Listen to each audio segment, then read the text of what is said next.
കോർപ്പറേഷനിലേക്ക് മത്സരിക്കുന്ന പ്രിയപ്പെട്ട സഖാവ് ചേട്ടൻ, ഇടതുപക്ഷ ജനാധിപത്യ മുന്നണിയുടെ നേതാക്കളെ, സഖാക്കളെ, സഹോദരി സഹോദരന്മാരെ, കേരളത്തിൽ നാളെ ഒന്നാം ഘട്ട തിരഞ്ഞെടുപ്പ് നടക്കുകയാണ്. 11-ാം തീയതിയാണ് വടക്കൻ ജില്ലകളിലെ തിരഞ്ഞെടുപ്പ്.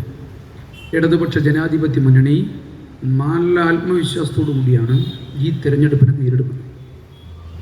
കേരളത്തിലെ തദ്ദേശ സ്വയംഭരണ സ്ഥാപനങ്ങൾ മുഴുവൻ വലിയ ഭൂരിപക്ഷത്തിന് തിരിച്ചു പിടിക്കാൻ വേണ്ടി പറ്റാവുന്ന നിലയിൽ എല്ലാ ജനങ്ങളിലേക്കും ഈ തിരഞ്ഞെടുപ്പിൽ ഇടതുപക്ഷ ജനാധിപത്യ മുന്നണി മുന്നോട്ട് വെക്കുന്ന സന്ദേശങ്ങൾ എത്തിച്ചുകൊണ്ടാണ് LDF തിരഞ്ഞെടുപ്പ് പ്രവർത്തനം നടത്തിക്കൊണ്ടിരിക്കുന്നത്. ജനങ്ങളുടെ ജീവിതത്തെ നേരിട്ട് ബാധിക്കുന്ന പ്രശ്നങ്ങളാണ് ഇടതുപക്ഷം പറഞ്ഞുകൊണ്ടിരിക്കുന്നത്. എന്നാൽ BJPയും കോൺഗ്രസും ജനങ്ങളെ തെറ്റിദ്ധരിപ്പിച്ച് 4 വോട്ട് കിട്ടാൻ വേണ്ടി പറ്റുമോ എന്ന അന്വേഷണം നടത്തിക്കൊണ്ടിരിക്കുകയാണ്. നമ്മളങ്ങനെ ഒരാളെയും തെറ്റിദ്ധരിപ്പിക്കാൻ വേണ്ടി പോകുന്നില്ല, ഒരാളോടും നമ്മൾ കളവ് പറയാൻ വേണ്ടി പോകുന്നില്ല. ഈ നാടിൻ്റെ യാഥാർത്ഥ്യം, അവരുടെ ജീവിതവുമായി ബന്ധപ്പെട്ട കാര്യങ്ങളാണ് ഇടതുപക്ഷ ജനാധിപത്യ മുന്നണി ഈ തെരഞ്ഞെടുപ്പിൽ ചർച്ച ചെയ്യുന്നതെന്നർത്ഥം. നിങ്ങൾ നോക്കൂ, ഇന്ത്യ രാജ്യം 12 കൊല്ലക്കാലമായി നരേന്ദ്രമോദി ഭരിച്ചുകൊണ്ടിരിക്കുകയാണ്. മെനിഞ്ഞാന്ന് വന്ന ഐക്യരാഷ്ട്രസഭയുടെ റിപ്പോർട്ട്, ഈ രാജ്യത്ത് അതിദാരിദ്ര്യം വലിയ നിലയിലേക്ക് വർദ്ധിച്ചിരിക്കുന്നുവെന്ന് ഐക്യരാഷ്ട്രസഭ പറയുന്നു. അപകടകരമായ ദാരിദ്ര്യമുള്ള നാടാണ് ഇന്ത്യ എന്ന് ഐക്യരാഷ്ട്രസഭ പറയുന്നു. ഐക്യരാഷ്ട്രസഭയുടെ ഹങ്കർ ഇൻഡെക്സ്, പട്ടിണി രാഷ്ട്രങ്ങളുടെ പട്ടികയിൽ ഇന്ത്യക്ക് പിന്നിൽ ഇനി അഫ്ഗാനിസ്ഥാൻ മാത്രമേ ഉള്ളൂ. ബാക്കി രാജ്യങ്ങളെല്ലാം നമ്മുടെ മുകളിലാണ്. കഴിഞ്ഞ 12 വർഷത്തിനിടയിൽ ഇന്ത്യ രാജ്യത്ത് 26 കോടി മനുഷ്യർ ഈ പറയുന്ന ദാരിദ്ര്യത്തിൽ നിന്ന് അതിദാരിദ്ര്യത്തിലേക്ക് പോയി എന്ന് ഐക്യരാഷ്ട്രസഭ സാക്ഷ്യപ്പെടുത്തുന്നു. 100 പേർ ഇന്ത്യ രാജ്യത്ത് പരമദരിദ്രരായാൽ അതിൽ 80 പേർ ഹിന്ദുക്കളായിരിക്കും. 100 പേർ ഇങ്ങനെ കൂടിയിരുന്നാൽ 80 പേർ ഹിന്ദുവാണ് ഇന്ത്യ രാജ്യത്ത്, ബാക്കി 20% ബാക്കി എല്ലാം കൂടി വരിക. അപ്പം ഇന്ത്യ രാജ്യത്തെ ദരിദ്രരാകുന്ന ആളുകളുടെ എണ്ണം എടുത്താൽ 100 പേർ ദരിദ്രരായാൽ 80 പേരും ഹിന്ദുക്കളായിരിക്കും ഇന്ത്യ രാജ്യത്ത്. ആ ഇന്ത്യ രാജ്യത്താണ്, മോഡി ഭരിക്കുന്ന ഇന്ത്യ രാജ്യത്താണ് നമ്മുടെ കൊച്ചു കേരളം ലോകത്തോട് വിളിച്ചു പറയുകയാണ്, ഞങ്ങളിതാ ഞങ്ങളുടെ നാട്ടിലെ അതിദരിദ്രരായ മനുഷ്യരെ, ഹിന്ദുവും മുസ്ലിമും ക്രിസ്ത്യാനിയും പാഴ്സിയും എല്ലാമായിട്ടുള്ള ഈ മനുഷ്യന്മാരെ അതിദാരിദ്ര്യത്തിൽ നിന്ന് മോചിപ്പിച്ചിരിക്കുന്നു. ഇനി ഞങ്ങൾ ഇവിടെ ദാരിദ്ര്യം ഇല്ലാതെയാക്കുന്നതിന് വേണ്ടിയുള്ള പ്രവർത്തനങ്ങൾ നടത്താൻ വേണ്ടി പോവുകയാണ്. അതാണ് ഞങ്ങളുടെ തുടർച്ച എന്ന് ഇടതുപക്ഷ ജനാധിപത്യ മുന്നണി സർക്കാർ ഈ നാടിനോട് വിളിച്ചു പറയാം. അപ്പൊ അതാ BJPയുടെ പ്രസിഡന്റ് പറയുന്നു, ഞങ്ങളുടെ കേന്ദ്ര സർക്കാരിന്റെ പദ്ധതികൾ ഉപയോഗിച്ചാണ് ഇതെല്ലാം നടപ്പിലാക്കിയെന്ന്. എന്നാൽ എന്താ BJPക്കാരെ ഗുജറാത്തിൽ ദരിദ്രമില്ലാത്ത നാടായി നിങ്ങൾ കുറെ കാലമായില്ലേ ഭരിക്കാൻ വേണ്ടി തുടങ്ങിയിട്ട്, എന്താ മാറാത്തത്?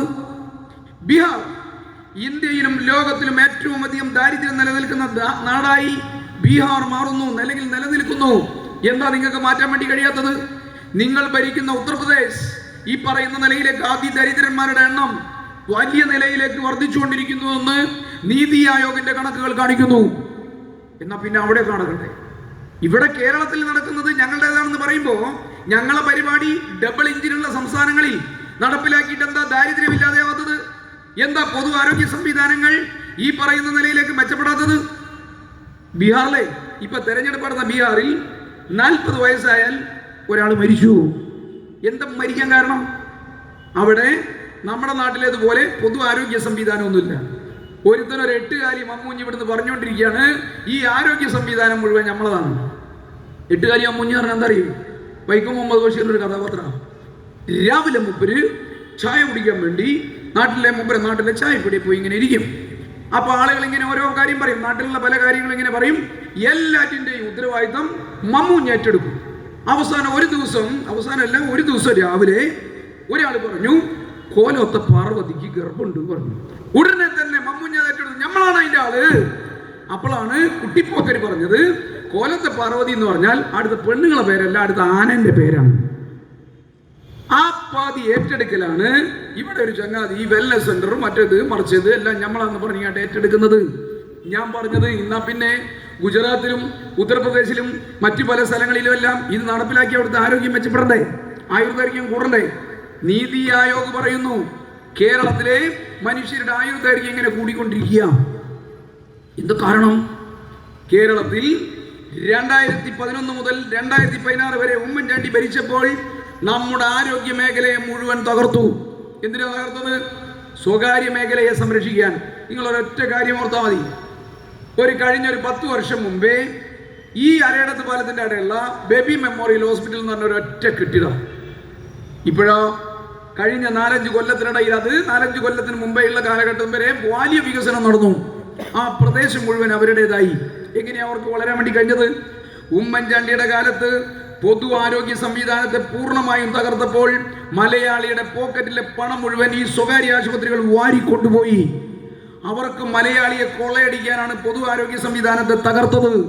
ഇതേ നിലയിലേക്ക് ഉത്തർപ്രദേശിലും ഗുജറാത്തിലും ബീഹാറിലും ഒറീസയിലും എല്ലാം പൊതു ആരോഗ്യ സംവിധാനം തകർത്ത് സ്വകാര്യ ആശുപത്രികൾക്ക് അവിടുത്തെ ജനങ്ങളെ കൊള്ളയടിക്കാൻ എറിഞ്ഞു കൊടുക്കുക. അപ്പൊ ഉത്തർപ്രദേശിലും ബീഹാറിലുമെല്ലാം മനുഷ്യനൊരു അസുഖം വന്നാൽ അവൻ ആശുപത്രി പോകാൻ വേണ്ടി കഴിയുന്നില്ല, അവൻ ഈ രോഗം വെച്ച് മരിക്കുന്നു. നമ്മുടെ കേരളത്തിലോ 2016 കോൺഗ്രസ്സുകാരനും ലീഗുകാരനും BJP-കാരനും എല്ലാം ഒരുപോലെ അധിക്ഷേപിക്കുന്ന ചെത്തുകാരൻ മുണ്ടയിൽ കോരന്റെ മകൻ വിജയൻ കേരളത്തിന്റെ മുഖ്യമന്ത്രിയായി. ആദ്യത്തെ അദ്ദേഹത്തിന്റെ പ്രഖ്യാപനം ആരോഗ്യ മേഖല, വിദ്യാഭ്യാസ മേഖല, ക്ഷേമ പെൻഷൻ, ഈ 3ഉം സമഗ്രമാക്കുക എന്നുള്ളായിരുന്നു. നമ്മുടെ പ്രാഥമിക ആരോഗ്യ കേന്ദ്രങ്ങൾ മുഴുവൻ കാട് പിടിച്ചു കിടന്നത് ഒക്കെ വെട്ടിത്തെളിച്ചു. കാട് വെട്ടിത്തെളിച്ചു. അവിടേക്ക് ഡോക്ടർമാരെ കൊടുത്തു, കുറച്ച് മരുന്ന് കൊടുത്തു. അപ്പൊ കുറച്ച് ആളുകൾ വരാൻ വേണ്ടി തുടങ്ങി. അപ്പൊ കുറച്ചുകൂടി അത് വികസിപ്പിക്കേണ്ടി വന്നു. അപ്പൊ ഫാമിലി ഹെൽത്ത് സെന്ററുകളാക്കി അതിനെ മാറ്റി. അങ്ങനെ ജില്ലാ ആശുപത്രികൾ, താലൂക്ക് ആശുപത്രികൾ ഇതെല്ലാം വലിയ നിലയിലേക്ക് ഉയർത്തി. കാത്ത് ലാബുകൾ ഉൾപ്പെടെ, ഡയാലിസിസ് സെന്ററുകൾ ഉൾപ്പെടെ താലൂക്ക് ആശുപത്രിയും ജില്ലാ ആശുപത്രിയും ഒരുക്കി. മെഡിക്കൽ കോളേജുകളിൽ സൂപ്പർ സ്പെഷ്യാലിറ്റി ബ്ലോക്കുകൾ ഉണ്ടാക്കി. അവയവ മാറ്റ ശസ്ത്രക്രിയ ഉൾപ്പെടെ നടത്താൻ വേണ്ടി പറ്റാവുന്ന നിലയിലേക്ക് നമ്മുടെ പൊതു ആരോഗ്യ സംവിധാനത്തെ മാറ്റി. അപ്പം മലയാളിയുടെ ആരോഗ്യം മെച്ചപ്പെട്ടു. മലയാളിയുടെ ആരോഗ്യം മെച്ചപ്പെട്ടപ്പം നമ്മുടെ കേരളം നേരിടുന്ന ഒരു പ്രശ്നമായി നമ്മുടെ സർക്കാർ കാണുക. എന്താ പ്രശ്നം? വയോജനങ്ങളുടെ എണ്ണം കേരളത്തിൽ കൂടിക്കൊണ്ടിരിക്കുന്നു. അവരെ സംരക്ഷിക്കണം. ആ വയോജനങ്ങളെ സംരക്ഷിക്കുക എന്നുള്ള കാഴ്ചപ്പാടിന്റെ ഭാഗമായിട്ടാണ് ക്ഷേമ പെൻഷൻ 2000 രൂപയായി സർക്കാർ വർദ്ധിപ്പിച്ചത്. 2000 കൊടുത്താൽ പോരാന്നുള്ള നമ്മുടെ അഭിപ്രായം. 5000 തന്നെയും കൊടുക്കണം. ഇടതുപക്ഷ ജനാധിപത്യ മുന്നണിയുടെ വാഗ്ദാനം 2500 ആണ്. എന്തിനാ 5000 കൊടുക്കണം അറിയുന്നത്? ഞാൻ നേരത്തെ പറഞ്ഞ പോലെ നമുക്ക് ബീഹാറിലേതുപോലെ ഉത്തർപ്രദേശിലേതുപോലെയോ ഒരു അസുഖം വന്നാൽ പോക്കറ്റിൽ പണം നോക്കേണ്ട കാര്യമില്ല. നമ്മൾ നേരെ പോവുക, ഒന്നുകിൽ പ്രാഥമിക ആരോഗ്യ കേന്ദ്രം, അല്ലെങ്കിൽ ജില്ലാ ആശുപത്രി, താലൂക്ക് ആശുപത്രി, അവിടേക്ക് പോകുക. ഒരു ജലദോഷം വന്നാൽ പോവുക. അവിടെ മരുന്നുണ്ട്, ഡോക്ടറുണ്ട്, സംവിധാനങ്ങളുണ്ട്. ഈ സർക്കാർ എല്ലാം പാവങ്ങൾക്ക് വേണ്ടി ഒരുക്കി വെച്ചിരിക്കുന്നു. കോൺഗ്രസും ലീഗും BJP-യും ഒക്കെ ആയിട്ടുള്ള മനുഷ്യന്മാരോടെല്ലാം ഈ പറയുന്ന പ്രതിബദ്ധത സർക്കാർ കാണിക്കുന്നു. അപ്പൊ എന്തായി? നമുക്കൊരു ചെറിയ അസുഖം വരുമ്പോഴും നമ്മൾ ഡോക്ടറെ കയറുന്നു, മരുന്ന് കുടിക്കുന്നു, നമ്മുടെ ആരോഗ്യം ജോറാക്കുന്നു. അങ്ങനെ ജോറാക്കി മലയാളി ഇപ്പം 100 വയസ്സായാലും മരിക്കുന്നില്ല. 100 വയസ്സായാലും മരിക്കാത്തൊരു മനുഷ്യൻ വീട്ടിലുണ്ടെങ്കിൽ എന്തായിരിക്കും സ്ഥിതി? ഇത്തിരി പ്രശ്നങ്ങൾ ഉണ്ടാവും. അപ്പം നമ്മുടെ സർക്കാർ കാണുന്നു, ആ വീട്ടിൽ പ്രശ്നം ഉണ്ടാകാൻ വേണ്ടി പാടില്ല, അവർക്ക് നല്ല നിലയിൽ ജീവിക്കാൻ ആവശ്യമായിട്ടുള്ള സംവിധാനം കൊടുക്കണം. അതാ നമ്മള് 600 രൂപയുള്ള ക്ഷേമ പെൻഷൻ 1600 ആക്കി, ഇപ്പൊ 2000 ആക്കി, ഇപ്പൊ തന്നെ 2500 ആക്കും. ഒരു 3ാം ഇടതുപക്ഷ ജനാധിപത്യ മുന്നണി സർക്കാർ ഈ കേരളത്തിൽ അധികാരത്തിൽ വന്ന് ആ പെൻഷൻ 5000 ആക്കി വർദ്ധിപ്പിക്കും. എല്ലാവർക്കും തരും കേട്ടോ. കോൺഗ്രസ്സുകാർക്കും തരും, ലീഗുകാർക്കും തരും, BJP-കാർക്കും തരും, എല്ലാവർക്കും തരും. ഒരാളോടും ഒരു വിവേചനം കാണിക്കില്ല. ജാതി നോക്കില്ല, മതം നോക്കില്ല, രാഷ്ട്രീയം നോക്കില്ല, എല്ലാവർക്കും തരും. എന്തുകൊണ്ടാ ഇപ്പൊ നമുക്ക് 2500 5000 തരാൻ വേണ്ടി കഴിയാത്തത്? കേന്ദ്ര സർക്കാർ, നരേന്ദ്രമോദി സർക്കാർ നമ്മളെ സാമ്പത്തികമായി ഞെരുക്കുകയാണ്. നമുക്ക് ഭരണഘടനാപരമായി തരേണ്ട പണം തരുന്നില്ല. നമുക്ക് ലോൺ എടുക്കുന്നതിന് വേണ്ടി, കടം വാങ്ങുന്നതിനുള്ള നിയമപരമായ പരിധിയുണ്ട്, കടമെടുക്കാൻ സമ്മതിക്കുന്നില്ല. ഇതിനും പുറമെയാണ് ധാരാളം കേന്ദ്ര സ്കീമുകൾ, 82 കേന്ദ്ര സ്കീമുകൾ ഇന്ത്യ രാജ്യത്ത് മുഴുവൻ നടപ്പിലാക്കുന്നത് പോലെ ഇവിടെയും നടപ്പിലാക്കുന്നു. 82 കേന്ദ്ര സ്കീമുകളിൽ കേന്ദ്ര സർക്കാർ തരേണ്ട വിഹിതം തരുന്നില്ല. 1,80,00,000 രൂപയാണ്. നമുക്ക് സങ്കല്പിക്കാൻ വേണ്ടി പറ്റാത്ത തുക. 1,80,00,000 രൂപയാണ് ഈ കേരളത്തിന് കേന്ദ്ര സർക്കാർ ഇപ്പൊ തരാതെ പിടിച്ചു വച്ചിട്ടുള്ള ഭരണഘടനാപരമായി നമുക്ക് കിട്ടേണ്ട പണം എന്ന് പറയുന്നത്. നമ്മൾ കോടതി പോയിരിക്കട്ടോ, സുപ്രീം കോടതി പോയിരിക്കുക. സുപ്രീം കോടതി പറഞ്ഞിട്ടാണ് കുറച്ച് പൈസ കിട്ടിയത്. എന്നിട്ടാണ് ഇവിടെ BJP-കാരൻ അനൗൺസ്മെന്റ് നടത്തിയിട്ട് കേന്ദ്ര സർക്കാരിന്റെ പദ്ധതികളെ കൊണ്ട് ഇങ്ങനെ വിശദീകരിക്കുന്നത്. കേന്ദ്ര സർക്കാരിന്റെ ഈ പൈസ എടുത്തിട്ടൊന്നുമല്ല നമ്മൾ പെൻഷൻ കൊടുക്കുന്നത്. പെൻഷൻ കൊടുക്കുന്നത് നമ്മുടെ ഖജനാവ് എന്നുള്ള പൈസയാണ്. നിങ്ങൾ നോക്ക്, ഈ കേരളത്തിനകത്ത് എല്ലാ കാലത്തും 2 തവണയായിരുന്നു പെൻഷൻ കൊടുത്തിരുന്നത്. മാർച്ച് മാസം, സെപ്റ്റംബർ മാസം. എന്താ അങ്ങനെ കൊടുക്കാൻ കാരണം? സർക്കാരിന്റെ ഖജനാവിൽ എല്ലാ മാസവും ഇങ്ങനെ പെൻഷൻ കൊടുക്കാൻ പണം ഉണ്ടാവില്ല. അപ്പൊ അതുകൊണ്ട് മാർച്ച് മാസം ധാരാളം നികുതി പണം വരും, അതേപോലെ തന്നെ സെപ്റ്റംബർ മാസം ധാരാളം നികുതി പണം വരും. ആ പൈസ വാരിയെടുത്തിട്ട് നാട്ടുകാർക്ക് കൊടുക്കും. VS സർക്കാരിന്റെ കാലത്തും നായനാർ സർക്കാരിന്റെ കാലത്തും ഒക്കെ അങ്ങനെയായിരുന്നു. ഉമ്മൻചാണ്ടി സർക്കാരിന്റെ കാലത്ത് കുടിശ്ശികയാക്കിയത് പൈസ ഇല്ലാണ്ടല്ല, അതാ സർക്കാരിന്റെ നയമായതുകൊണ്ടാണ്. ക്ഷേമ പ്രവർത്തനങ്ങൾ നടത്തേണ്ടതില്ല എന്ന നവ ഉദാരവൽക്കരണ നയത്തിന്റെ ഭാഗമായി അവർ നടപ്പിലാക്കിയതാണ്. അത് തന്നെയാണ് BJP-യുടെ നയവും. അതുകൊണ്ടാണ് ഗുജറാത്ത് പെൻഷൻ കിട്ടാത്തത്, അതുകൊണ്ടാണ് ഒറീസയിൽ പെൻഷൻ കിട്ടാത്തത്, അതുകൊണ്ടാണ് ബീഹാറിൽ പെൻഷൻ കിട്ടാത്തത്, അതുകൊണ്ടാണ് ഉത്തർപ്രദേശിൽ പെൻഷൻ കിട്ടാത്തത്. എന്നാൽ കേരളത്തിൽ മാത്രം പെൻഷൻ കിട്ടുന്നത് ഇതിന് ബദൽ ഇടതുപക്ഷം തീർക്കുന്നു എന്നുള്ളത് കൊണ്ടാണ്. ഉമ്മൻചാണ്ടിയുടെ കാലത്ത് 600 രൂപ, പിണറായി വിജയൻ ഇപ്പൊ 2000 രൂപ, 45 രൂപയിൽ നിന്ന് തുടങ്ങിയ നായനാരുടെ കാലത്ത് 45 രൂപ 2000 ആവുമ്പോൾ 1900 രൂപയും വർദ്ധിപ്പിച്ചത് ഇടതുപക്ഷ ജനാധിപത്യ മുന്നണി സർക്കാരുകൾ. ഉമ്മൻചാണ്ടി 100 രൂപ വർദ്ധിപ്പിച്ചു. 2015 100 രൂപ വർദ്ധിപ്പിച്ചു. ഒരു പൈസ ഉമ്മൻചാണ്ടിക്ക് കൊടുക്കേണ്ടി വന്നില്ല. എന്താ കാരണം? 18 മാസം കുടിശ്ശികയായിരുന്നു. 18 മാസം മുതൽ 25 മാസം വരെ കുടിശ്ശിക. 2016 പിണറായി വിജയൻ അധികാരത്തിൽ വന്നു, എല്ലാ കുടിശ്ശികയും തീർത്തു. 600 × 25 15,000 രൂപ കെട്ടാക്കി. BJP-കാരന് ഉൾപ്പെടെയുള്ള പെൻഷൻ വാങ്ങുന്നവരുടെ വീട്ടിൽ കൊണ്ടുപോയി കൊടുത്തു. 2016 സെപ്റ്റംബർ മാസം ഈ സർക്കാർ അധികാരത്തിൽ വന്ന് എല്ലാ കുടിശ്ശികയും പണം കെട്ടാക്കിയിട്ട് വീട്ടിലെത്തിച്ചു കൊടുത്തു. 2 BJP-കാർ, ഒരു BJP-കാരന്റെ വീട്ടിൽ 2 പെൻഷൻ വാങ്ങുന്നവരുണ്ടെങ്കിൽ 30,000 രൂപ അവർ വാങ്ങി വെച്ചു. ഇവിടുത്തെ കോപ്പറേറ്റീവ് ബാങ്കില്, ചെവായൂർ ബാങ്കില് ആ കാലത്ത് പെൻഷൻ കൊടുത്തിരുന്ന ഏജന്റുമാരോട് അല്ലെങ്കിൽ അവിടുത്തെ കടലാസ് എടുത്ത് നോക്കിയാൽ നമ്മുടെ പ്രദേശത്ത് ഉൾപ്പെടെ ഈ 15,000 വാങ്ങിയ BJP-കാരനെയും കോൺഗ്രസ്സുകാരനെയും ലീഗുകാരനെയും എല്ലാം ലിസ്റ്റ് അവിടുന്ന് വിട്ടു. എന്നിട്ട് പിണറായി വിജയൻ എന്ത് ചെയ്തു? അത് 1000 രൂപയാക്കി, 2 മാസം അഡ്വാൻസ് ആക്കി 1600 ആക്കണം എന്ന് ആലോചിച്ചു. അപ്പോഴാണ് ഇയാൾക്ക് തോന്നിയത്, ഇതിങ്ങനെ കൊല്ലത്തിൽ എപ്പോഴെങ്കിലും കൊടുത്താൽ പോരാ, മാസാമാസം കൊടുക്കാൻ വേണ്ടി പറ്റുമോ എന്നാലോചിച്ചു. അപ്പൊ വിദഗ്ധന്മാരൊക്കെ പറഞ്ഞു മാസാമാസം കൊടുക്കാൻ വേണ്ടി പറ്റില്ല, പണം ഉണ്ടാവില്ല. അപ്പൊ എന്താ ബദൽ മാർഗം എന്ന് ചോദിച്ചു പിണറായി. അങ്ങനെ ഉണ്ടാക്കിയ ബദൽ മാർഗമാണ് Kerala state social security pension limited എന്ന് പറയുന്ന പെൻഷൻ കമ്പനി. എന്തിനാ പെൻഷൻ കമ്പനി ഉണ്ടാക്കി അറിയോ? ഒരു മാസം നമുക്ക് പെൻഷൻ കൊടുക്കാൻ 850 കോടി രൂപ വേണം. ഈ പെൻഷൻ കമ്പനി കേരളത്തിലുള്ള ലാഭകരമായി പ്രവർത്തിക്കുന്ന പൊതുമേഖലാ സ്ഥാപനങ്ങളിൽ നിന്ന് പണം കടമായി വാങ്ങും.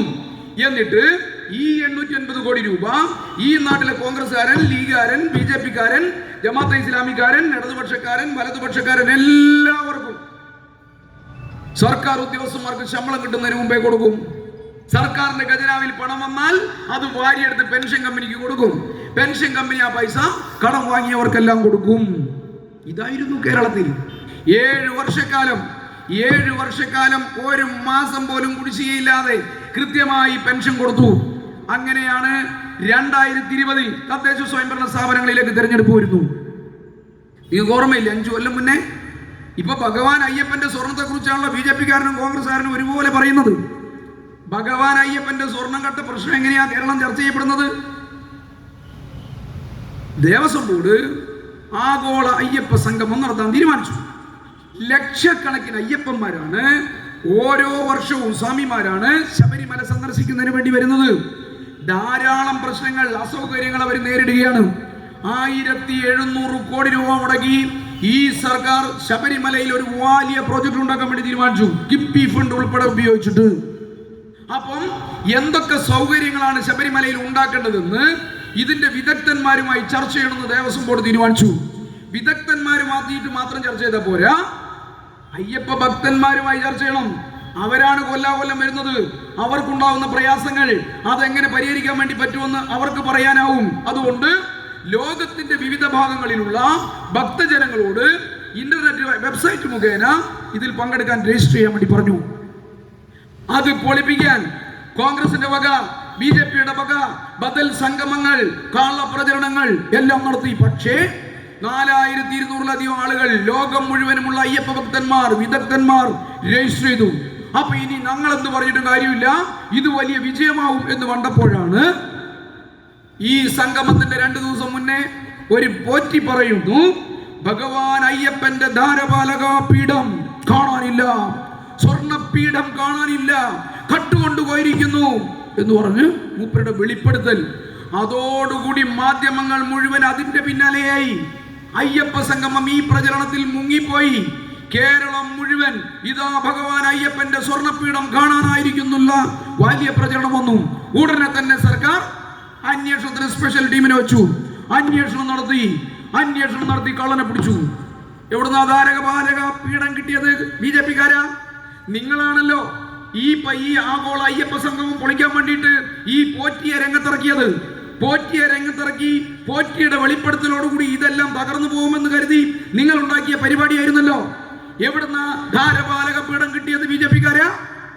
ധാരകപാലപീഠം ഈ ചങ്ങാതി ഇവിടുന്ന് കട്ടെടുത്തിട്ട് ഓന്റെ പെങ്ങളെ പുര കൊണ്ടുപോയി വെച്ചു, പിടിച്ചു.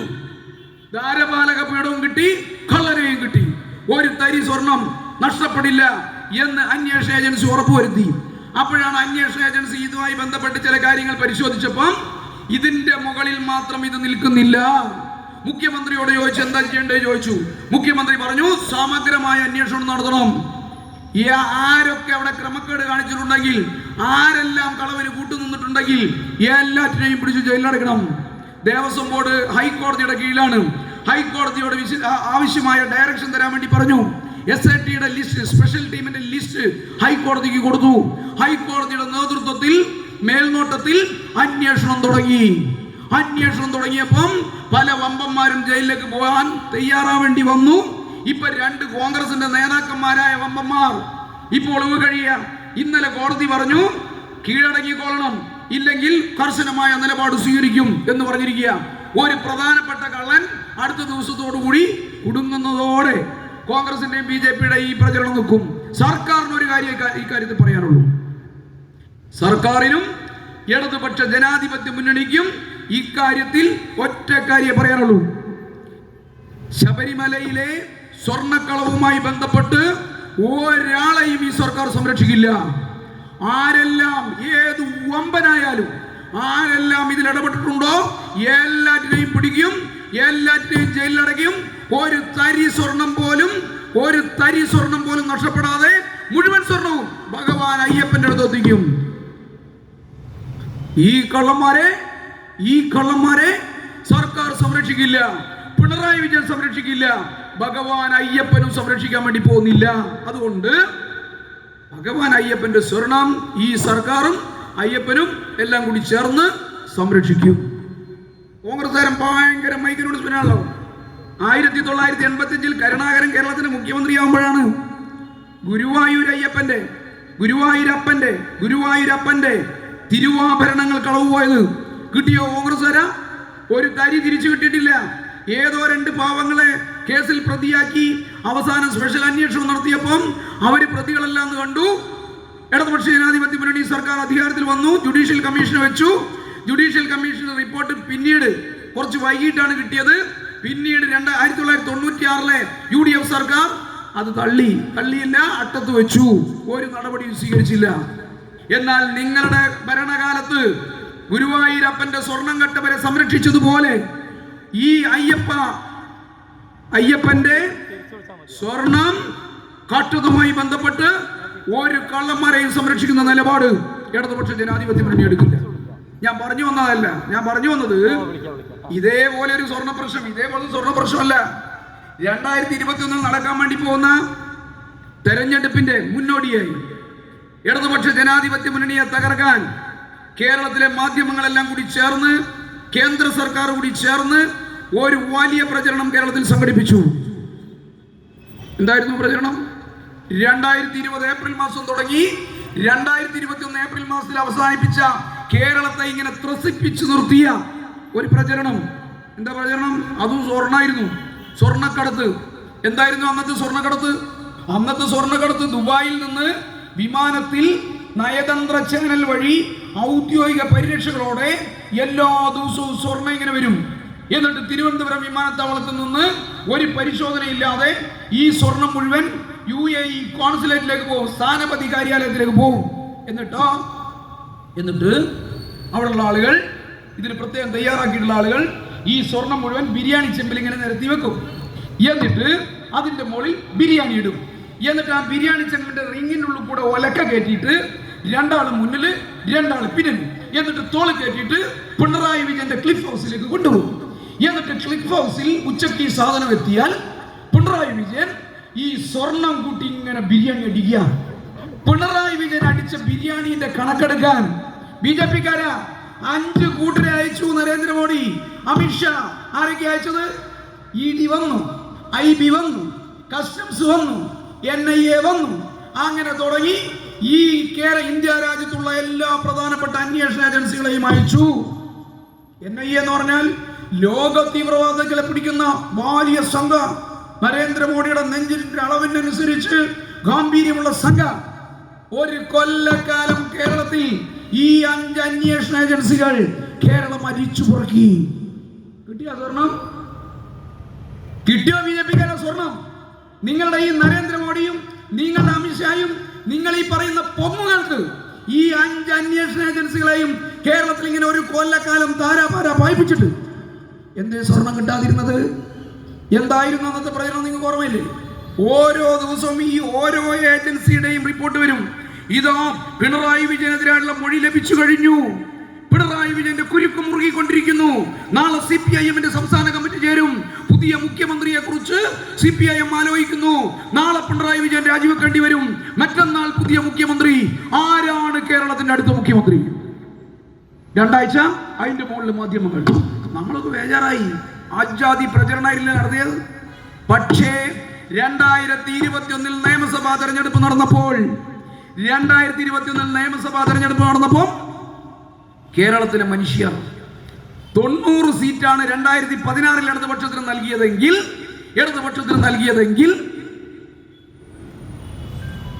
90 സീറ്റാണ് 2016 ഇടതുപക്ഷത്തിന് നൽകിയതെങ്കിൽ 2021 തെരഞ്ഞെടുപ്പിൽ 99 സീറ്റ് നൽകി ഈ സർക്കാരിനെ വീണ്ടും അധികാരത്തിലെത്തിച്ചു. എന്താ കാരണം? ഈ നാട്ടിലെ സാധാരണ മനുഷ്യന്മാർക്കറിയാം, ഈ സർക്കാരിന് എന്തെങ്കിലും അപകടം സംഭവിച്ചാൽ ഞങ്ങൾക്ക് പെൻഷൻ കിട്ടില്ല. ഈ സർക്കാരിന് എന്തെങ്കിലും അപകടം സംഭവിച്ചാൽ ഞങ്ങളുടെ കുട്ടികൾക്ക് ലഭിച്ചുകൊണ്ടിരിക്കുന്ന നല്ല വിദ്യാഭ്യാസം അത് ലഭിക്കില്ല. ഈ സർക്കാരിന് എന്തെങ്കിലും അപകടം സംഭവിച്ചാൽ ഞങ്ങൾക്ക് കിട്ടിക്കൊണ്ടിരിക്കുന്ന ആരോഗ്യ സംവിധാനങ്ങൾ ഉണ്ടാവില്ല. അതുകൊണ്ട് ഈ കള്ളപ്രചരണങ്ങൾ കേന്ദ്ര സർക്കാരിന്റെയും ഈ അന്വേഷണ ഏജൻസികളുടെയും മാധ്യമങ്ങളുടെയും വലതുപക്ഷത്തിന്റെയും എല്ലാം പ്രചരണങ്ങളെ തള്ളിക്കളഞ്ഞ് കേരളത്തിലെ മനുഷ്യർ പിണറായി വിജയനെയും ഇടതുപക്ഷത്തെയും ഹൃദയത്തിലേറ്റുവാങ്ങി. അതാ കേരളം. നമുക്ക് തുടർഭരണം കിട്ടി. ആ തുടർഭരണം കിട്ടിയത് കൊണ്ടാണ് ഇന്ന് കേരളം ഇങ്ങനെ വെച്ചടി മുകളിലേക്ക് പോകുന്നത്. സാധാരണ എന്താ ചെയ്യുക? 5 കൊല്ലം നമ്മൾ വരികയും നമ്മൾ ഈ നല്ല നിലയിലേക്ക് കാര്യങ്ങളെല്ലാം ചെയ്യും. UDF വരുന്നു, ഇത് എല്ലാം കൂടി കട്ടുപിടിക്കുന്നു.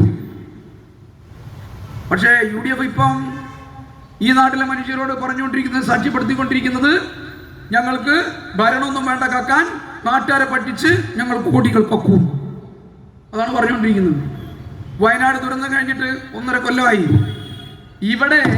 ഇവിടെ ഈ നടക്കുന്ന കാര്യങ്ങൾ മുഴുവൻ ഞങ്ങളാണ് ഒലത്തുന്നതെന്ന് പറയുന്ന BJP-ക്കാരാ. ലോകം കണ്ട ഏറ്റവും വലിയ ദുരന്തങ്ങളിൽ ഒന്നായിരുന്നു വയനാട് ദുരന്തം. എന്തു കൊടുത്തു നരേന്ദ്രമോദി? എന്തു കൊടുത്തു കേന്ദ്ര സർക്കാർ? ഉത്തരേന്ത്യയിൽ കാറ്റടിക്കുമ്പോൾ ലക്ഷങ്ങളും കോടികളും കൊടുക്കുമ്പോ ഈ കേരളത്തിനകത്ത് ഈ കൊച്ചു വയനാട്ടിൽ ഒരു ജനത മുഴുവൻ, 2 ഗ്രാമങ്ങൾ മുഴുവൻ ഒഴിച്ചുപോയി. 100 കണക്കിന് മനുഷ്യന്മാർക്ക് ജീവൻ നഷ്ടപ്പെട്ടു. നിരാലംബരായ കുട്ടികൾ, അച്ഛനും അമ്മയും ഇല്ലാത്ത കുട്ടികൾ, മക്കൾ മുഴുവൻ നഷ്ടപ്പെട്ടു പോയ വന്ധ്യവയോധികരായ അമ്മമാർ, അച്ഛന്മാർ എല്ലാം കൂടിയായി ഏറ്റവും ദയനീയമായ അവസ്ഥ. നരേന്ദ്രമോദി സ്ഥലം സന്ദർശിക്കുന്നു, ഒരു കുട്ടിയെ എടുക്കുന്നു, താടി പിടിപ്പിക്കുന്നു, ലോകം മുഴുവൻ വലിയ നിലയിലേക്ക് ഈ നാടകം കളിച്ച് ഫോട്ടോഷോപ്പ് നടത്തിയിട്ട് പ്രചരണം നടത്തുന്നു. ഒരു സിംഗിൾ പൈസ ഈ കേരളത്തിൽ തന്നോ? ലോകത്തെവിടെയെങ്കിലും ഇത്തരം ഭരണാധികാരികൾ ഉണ്ടാവോ? സ്വന്തം നാട്ടിലെ ജനങ്ങൾ എന്ത് ക്രൂരത സഹിച്ചാലും രാഷ്ട്രീയ വിരോധം വെച്ചുകൊണ്ട് ആ ജനതയെ ഞങ്ങൾ കൈകാര്യം ചെയ്യുന്നു പ്രഖ്യാപിക്കുന്ന ഒരു ഭരണാധികാരി ലോകത്തെവിടെയും ഉണ്ടാവില്ല. അതാ നരേന്ദ്രമോദി. എന്നിട്ട് ഇവിടെ വന്നിട്ട് ഈ സർക്കാർ നടപ്പിലാക്കുന്ന മുഴുവൻ ഞങ്ങളതാണെന്നും പറഞ്ഞ് കള്ളപ്രചരണം നടത്താൻ ബിജെപിക്കാരൻ. ഞാൻ പറഞ്ഞു വന്നത്, ഓരോന്നും തന്നില്ല. എന്നാ കോൺഗ്രസ് കോടികൾ വിളിച്ചു 100 വീടുകൾ. യൂത്ത് കോൺഗ്രസ് കോടികൾ വിളിച്ചു 30 വീടുകൾ. മുസ്ലിം ലീഗ് 42 കോടി വിരിച്ചു 100 വീട്. ഡിവൈഎഫ്ഐ 100 വീടിനുള്ള പണം മുഖ്യമന്ത്രിയുടെ കയ്യിൽ ഏൽപ്പിച്ചു കൊടുത്തു. സർക്കാർ ഉണ്ടാക്കുന്നതിന്റെ കൂടെ ഞങ്ങളെ പൈസ ആക്രി പെറുക്കി വിറ്റ്.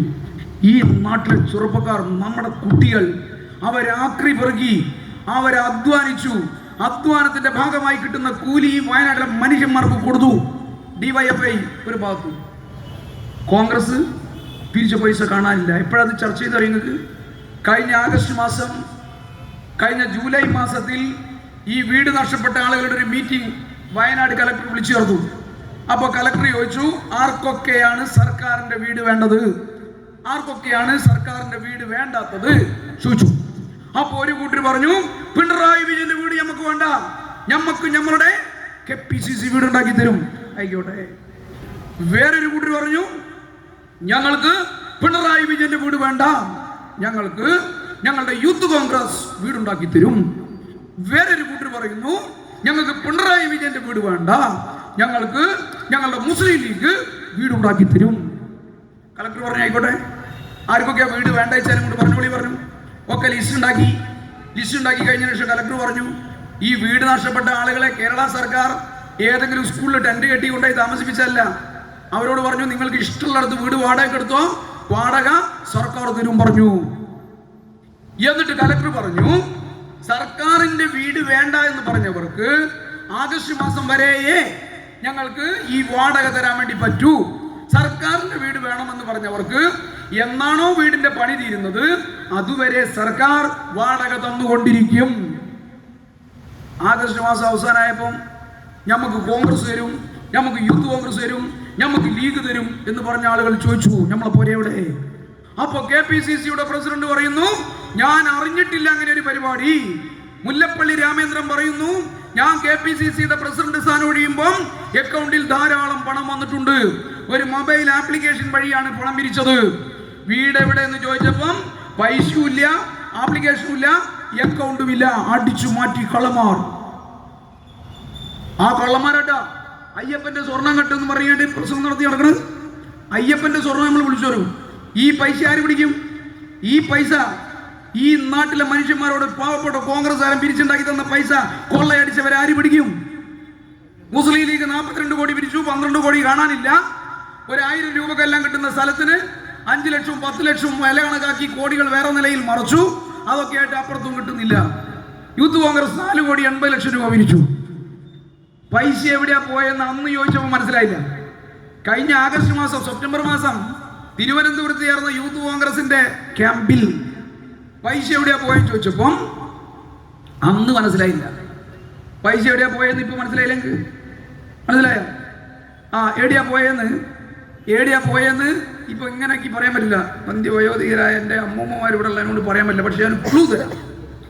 മസിനഗുഡി വഴി ഊട്ടിയിൽ നിന്ന് ബാംഗ്ലൂരിൽ നിന്ന് ഹൈദരാബാദ്, അവിടുന്ന് തിരിച്ചു വരുമ്പോഴത്തേക്കും ഗർഭചിത്രത്തിനുള്ള പൈസ കൂടി കൂട്ടിയാൽ 4 കോടി ഈ കള്ളൻ അടിച്ചു മാറ്റി. ഷാഫി പറമ്പിലും രാഹുൽ മാമ്പുട്ടും കൂടി. നിങ്ങളൊന്ന് ആലോചിച്ച് നോക്ക്. ഈ നാട്ടിലെ പാവപ്പെട്ട യൂത്ത് കോൺഗ്രസ്സുകാരൻ ഏറുന്നുണ്ടാക്കിയ പൈസ ഈ കള്ളൻ, ഈ ക്രിമിനൽ പൈസ മുഴുവൻ അടിച്ചു മാറ്റി. ഓനെ സംരക്ഷിക്കാൻ നടക്കുക കോൺഗ്രസിന്റെ നേതാക്കന്മാർ. ഓനെ എല്ലാ സംരക്ഷണവും കൊടുക്കുക കോൺഗ്രസിന്റെ നേതാക്കന്മാർ. അവർ പറയാ, ഞങ്ങൾ പുറത്താക്കിയില്ലേ? എപ്പോ പുറത്താക്കി? എപ്പോഴാണ് രാഹുൽ മാങ്കുടത്തിന് പുറത്താക്കിയത്? കോടതി മുൻകൂർ ജാമ്യം നൽകില്ല എന്ന കോടതിയുടെ വിധി വരുന്നു. ഇനി ഒരു നിവൃത്തിയുമില്ല, പിണറായി വിജയന്റെ പോലീസ് പിടിക്കും എന്ന് കണ്ടപ്പം പുറത്താക്കിയതായി പത്രക്കുറിപ്പ് ഇറക്കി. അന്ന് കോടതി മുൻകൂർ ജാമ്യം നൽകിയിരുന്നുവെങ്കിൽ ഈ രാഹുൽ മാങ്കൂട്ടം എന്ന് പറയുന്ന കൊടും ക്രിമിനലിനെ ഇവർ സംരക്ഷിക്കും, ഇപ്പോഴും സംരക്ഷിക്കും. അതാ കോൺഗ്രസ്. സാധാരണ കോൺഗ്രസ്സുകാർക്ക് കോൺഗ്രസ് ആണെന്നും പറഞ്ഞ് നാട്ടിലിറങ്ങി നടക്കാൻ വേണ്ടി പറ്റുമോ? പുരയിൽ വീട്ടിൽ വോട്ട് ചോദിക്കാൻ വേണ്ടി പറ്റുമോ? ഫറൂഖ് മുനിസിപ്പാലിറ്റിയിൽ 4 കോൺഗ്രസ് നേതാക്കന്മാർ സ്വതന്ത്ര ചിഹ്നത്തിൽ മത്സരിക്കുന്നു. എൻ്റെ ഒരു പ്രധാനപ്പെട്ട സുഹൃത്ത് കഴിഞ്ഞ കൗൺസിലറാണ് ചോദിച്ചു, എന്തേ ഈ സ്വതന്ത്ര ചിഹ്നത്തിലാക്കാൻ കാരണം? ഒന്നും മിണ്ടിയില്ല. കാര്യത്രയേ ഉള്ളൂ, കോൺഗ്രസ് ആണെന്ന് പറഞ്ഞ് വീട്ടിൽ പോയി വോട്ട് ചോദിക്കാൻ വേണ്ടി പറ്റില്ല, അതുകൊണ്ട് സ്വതന്ത്ര ചിഹ്നമായിട്ട് നടക്കുക. ആ നിലയിലേക്ക് ജീർണിച്ച പ്രസ്ഥാനമായി കോൺഗ്രസ് മാറി. ഈ പറഞ്ഞ പൈസ ഇങ്ങനെ കട്ട് ഞങ്ങൾക്ക് രാഷ്ട്രീയ പ്രവർത്തനം നടത്താമെന്നുള്ളത് അവർ തെളിയിച്ചുകൊണ്ടിരിക്കുക. ഞാൻ പറഞ്ഞതല്ല. കേരളത്തിൽ 5 കൊല്ലം നമ്മൾ ഭരിച്ചാൽ 5 കൊല്ലം ഇവർ കൊള്ള നടത്തും. പക്ഷേ 2016 ഇടതുപക്ഷ ജനാധിപത്യ മുന്നണി ആലോചിച്ചു, നമ്മുടെ കുഴപ്പം എന്താ? നമ്മൾ നന്നായി ഭരിക്കുന്നു, പിന്നെ ഒരു വരുന്നു, എന്താ കുഴപ്പം? നമ്മൾ ആലോചിച്ചു, എല്ലാ മനുഷ്യരും അവരുടെ ജീവിതം എല്ലാ ദിവസവും വികസിക്കണമെന്ന് ആഗ്രഹിക്കുന്നു. ഒരു ഓലമേഞ്ഞ വീട് ഓടിട്ടതാക്കണമെന്നാണ് ഒരാളുടെ ആഗ്രഹം. ഓടിട്ട വീട് ഒരു ടെറസാക്കണം എന്നുള്ളതാണ് അയാളുടെ 2ാമത്തെ ആഗ്രഹം. 3ാമത്തെ ആഗ്രഹം അയാളുടെ ഒരു വഴി, ഇടവഴിയാണ്, അതൊന്ന് റോഡായി കിട്ടണമെന്ന. റോഡായി കിട്ടിക്കഴിഞ്ഞാൽ പിന്നെ അതൊന്ന് വീതി കൂട്ടണമെന്ന. പിന്നെ വീതി കൂട്ടിക്കഴിഞ്ഞാൽ പിന്നെ അയാളുടെ മനസ്സിലുണ്ടാവുക ഒന്ന് ടാർ ചെയ്യണമെന്ന. അങ്ങനെ മനുഷ്യൻ ആഗ്രഹിച്ചതിന്റെ ഭാഗമായിട്ട് കേട്ടോ കാട്ട് കഴിഞ്ഞ മനുഷ്യൻ ഇന്നത്തെ അവസ്ഥയിലേക്ക് എത്തിയത്. അപ്പൊ അങ്ങനെ ആഗ്രഹിക്കുന്ന മനുഷ്യന്റെ വികാസത്തെ ത്വരിതപ്പെടുത്താൻ എന്തെല്ലാം നമ്മൾ ചെയ്യണമെന്ന് ആലോചിച്ചു. അങ്ങനെയാണ് കേരളത്തിന്റെ പശ്ചാത്തല സൗകര്യങ്ങൾ മുഴുവൻ വിപുലപ്പെടുത്താൻ വേണ്ടി തീരുമാനിച്ചത്. നാഷണൽ ഹൈവേ 66 പണി പൂർത്തിയാക്കിയപ്പോ എത്ര തന്തമാരായിരുന്നു? നാഷണൽ ഹൈവേ 66 പണി പൂർത്തിയാകാൻ പോകുമ്പോൾ രാഘവൻ ഇങ്ങനെ വരുന്നു, ഫോട്ടോ എടുക്കുന്നു, ഞാനാണ് ഇതിന്റെ തന്ത എന്നുള്ള നിലയിൽ നടത്തും. ഷാഫി പറമ്പിൽ വരുന്നു, ഓൻ ഈ പറഞ്ഞ മാതിരി നടക്കുന്നു. അതേപോലെ തന്നെ BJP-യുടെ നേതാക്കന്മാർ വരുന്നു, ഞങ്ങളുടെ ആണ് ഇതാണെന്ന് പറയുന്നു. നാഷണൽ ഹൈവേ 66 മുടങ്ങിക്കിടക്കുന്ന ചരിത്രത്തിലേക്ക് പോകാൻ സമയമില്ല. പിണറായി വിജയൻ സർക്കാർ വന്നു, അത് തുടങ്ങാൻ വേണ്ടി തീരുമാനിച്ചു. കേന്ദ്ര സർക്കാർ ഉടക്കിട്ടു. എന്താ ഉടക്കിട്ടത്?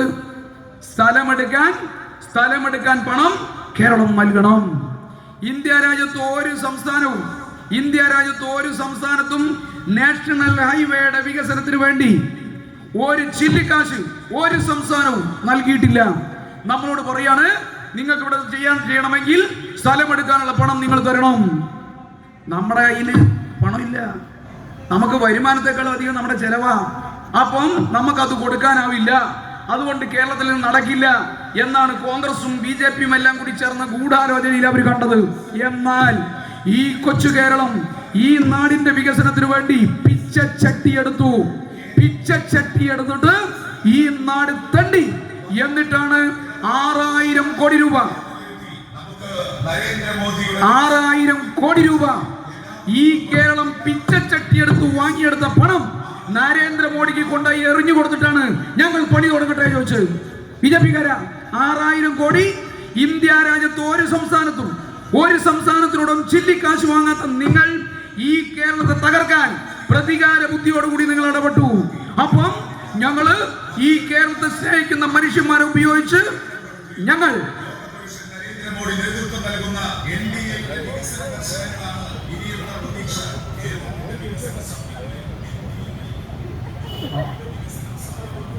അത് മോശമല്ലേ?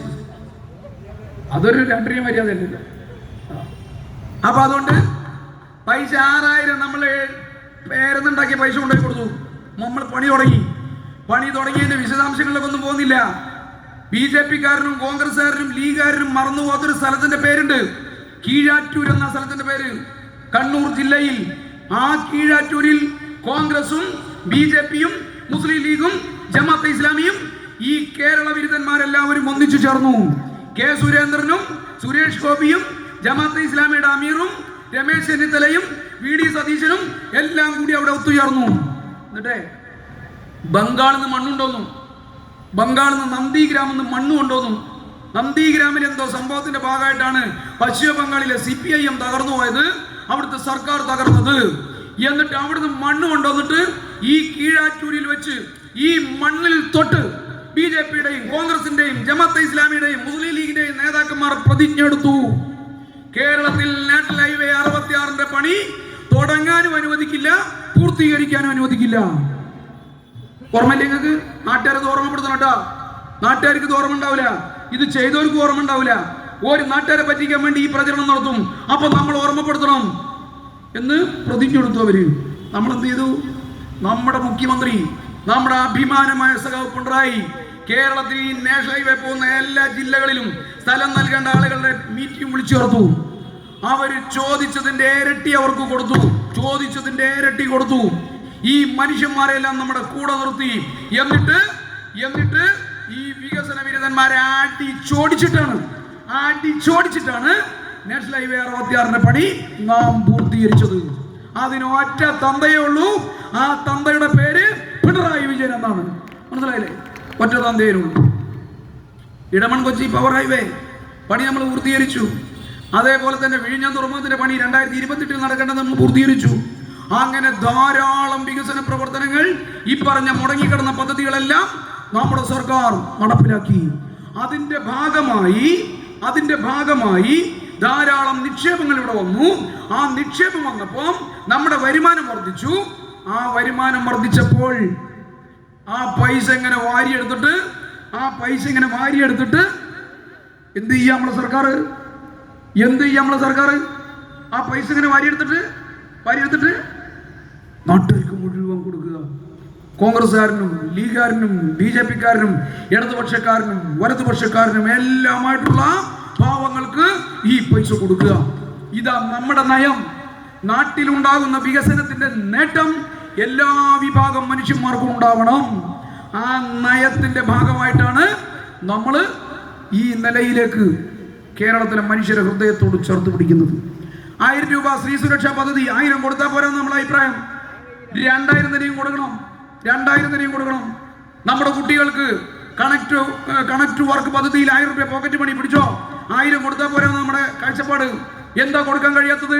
ഞാൻ നേരത്തെ പറഞ്ഞതാ, നമ്മളെ സാമ്പത്തികമായി തകർക്കാൻ വേണ്ടി കേന്ദ്ര സർക്കാർ ശ്രമിക്കുന്നു.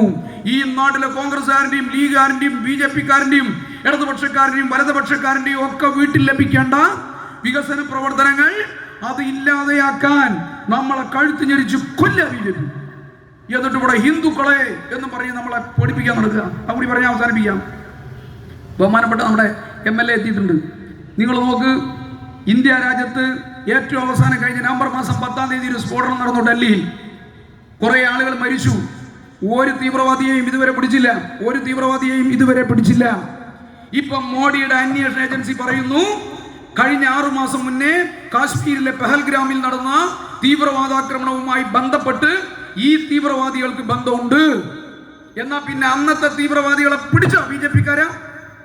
നരേന്ദ്രമോദി അധികാരത്തിൽ വന്ന കാലത്താണ് ഇന്ത്യ രാജ്യത്ത് ഏറ്റവും അധികം തീവ്രവാദ പ്രവർത്തനങ്ങൾ നടന്നത്. വിശദാംശങ്ങളിലേക്ക് പോകാൻ നേരമില്ല. പെഹൽഗാമിൽ എങ്ങനെയാണ് സംഭവിച്ചത്? പാകിസ്ഥാനിൽ നിന്ന് 4 പേര് ഇന്ത്യയിലേക്ക് അതിർത്തി കടന്നു വരിക. പാകിസ്ഥാനിൽ നിന്ന് 4 പേർ അവിടുത്തെ തീവ്രവാദ ക്യാമ്പിൽ നിന്ന് ഇന്ത്യയിലേക്ക് കടന്നു വരുന്നു. ലോകത്തെ ഏറ്റവും അധികം സുരക്ഷയുള്ള സ്ഥലമാണ് ഈ പറയുന്ന ഇന്ത്യ പാക് അതിർത്തി എന്ന് പറയുന്ന. ഏലയാനങ്ങിയാൽ ഇന്ത്യൻ സൈന്യത്തിന് അറിയാം. അവിടുന്ന് 4 പേര് വരുന്നു, 20 കിലോമീറ്റർ നടന്നു വരുന്നു.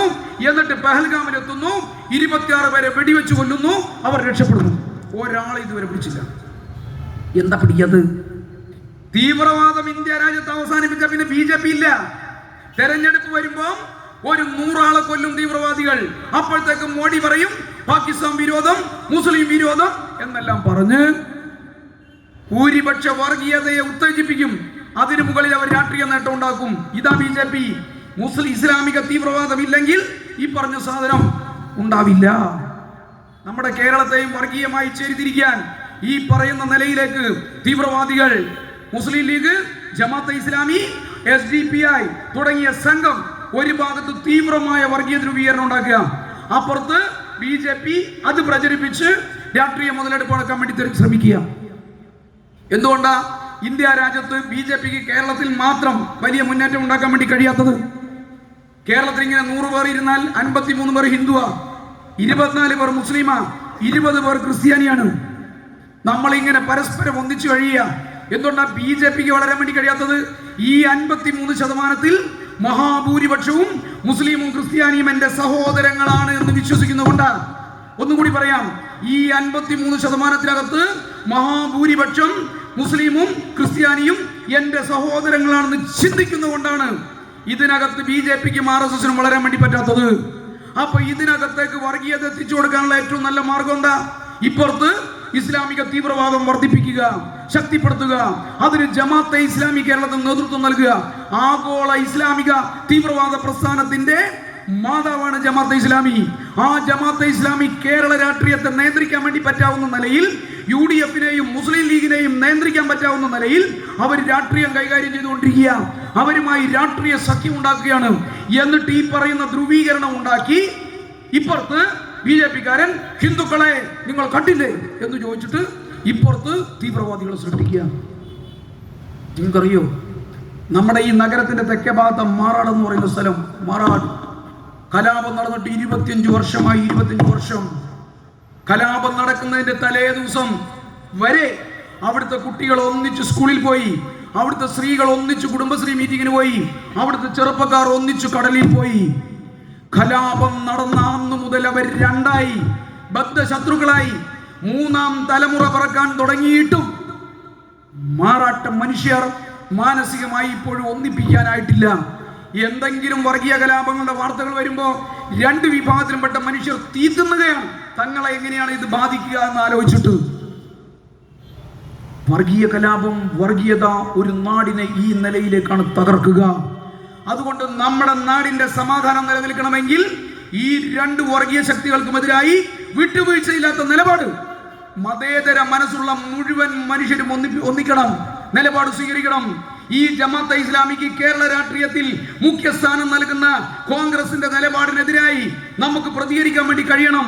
ഈ തീവ്രവാദികളെ സംരക്ഷിച്ച് വർഗീയ ധ്രുവീകരണം ഉണ്ടാക്കുന്ന BJP-യുടെ നിലപാടിനെതിരായി നമുക്ക് പ്രതികരിക്കാൻ വേണ്ടി കഴിയണം. അതായിട്ട് നമ്മുടെ നാടിന്റെ മതനിരപേക്ഷത സംരക്ഷിക്കുന്നതിന് കൂടിയുള്ള പോരാട്ടമായി നമുക്ക് ഈ തെരഞ്ഞെടുപ്പിനെ കാണണമെന്നുള്ളതാണ് ഇടതുപക്ഷ ജനാധിപത്യ മുന്നണി ഈ തെരഞ്ഞെടുപ്പുമായി മുന്നോട്ട് വെക്കുന്ന രാഷ്ട്രീയ സന്ദേശങ്ങളിൽ ഒന്ന്.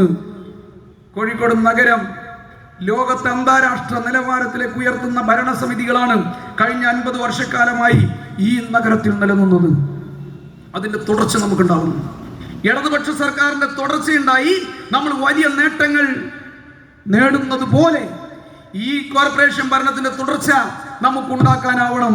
അങ്ങനെ തുടർച്ചയുണ്ടാക്കി ഈ നഗരത്തെ നമുക്ക് കുറെ കൂടി ഇടതുപക്ഷ ജനാധിപത്യ മുന്നണി സർക്കാരിന്റെ സാധ്യതകൾ, അതിന്റെ എല്ലാ നിലയിലേക്കുമുള്ള സഹായം കേരളത്തിൽ വരാൻ വേണ്ടി പോകുന്ന ഒരു 3-ാം ഇടതുപക്ഷ സർക്കാരിന്റെ കീഴിൽ ഈ കോഴിക്കോട് നഗരത്തെ അത്ഭുതകരമായ വികസനങ്ങളിലേക്ക് എത്തിക്കാൻ നമുക്ക് കഴിയണം. അതിന് ഇടതുപക്ഷ ജനാധിപത്യ മുന്നണിക്ക് വലിയ ഭൂരിപക്ഷം നൽകണം. 76 സ്ഥാനാർത്ഥികളെ ഒറ്റക്കെട്ടായി നാം പ്രഖ്യാപിച്ചു. പ്രഗത്ഭരായ 76 പേരെയാണ് ഇടതുപക്ഷ ജനാധിപത്യ മുന്നണി അണിനിരത്തുന്നത്. UDF-ന് തങ്ങളുടെ 76 സ്ഥാനാർത്ഥികളുടെ ഫോട്ടോ ഒന്നിച്ച് പ്രസിദ്ധീകരിക്കാനാവോ? വെല്ലുവിളിക്കുക. 47-ാം ഡിവിഷനിൽ ജമാഅത്തെ ഇസ്ലാമിയുടെ വനിതാ വിഭാഗത്തിന്റെ സംസ്ഥാന നേതാവിനെ സ്വതന്ത്ര സ്ഥാനാർത്ഥിയാക്കി നിർത്തിയിരിക്കുക. ഞാൻ നേരത്തെ പറഞ്ഞ ഈ ഇസ്ലാമിക തീവ്രവാദത്തിന്റെ ശക്തികളെ ഈ നഗരത്തിലേക്ക് കടത്തിക്കൊണ്ടുവരാൻ, ആ തീവ്രവാദത്തിന്റെ ശക്തികൾക്ക് ഈ കോഴിക്കോട് നഗരത്തിനകത്ത് നമ്മൾ സ്ഥാനം നൽകരുത്.